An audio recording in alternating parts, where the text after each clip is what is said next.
I will talk about how can you disable incoming calls notifications on your Discord app. So you just follow this ways and it's going to work with you. All you have to do in the first, just go down here, click on you down here.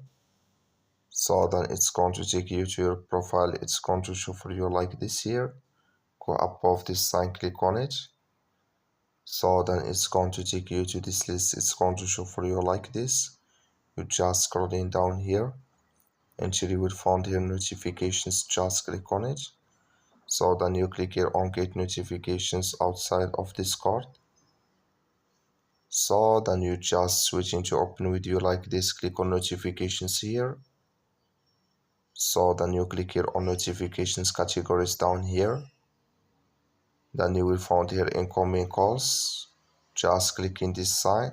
Like you see color, it's gone. That's mean here incoming calls disabled with us now. That's all you have to do. Thank you for watching. Don't forget to support us by liking, subscribe. So thank you for watching.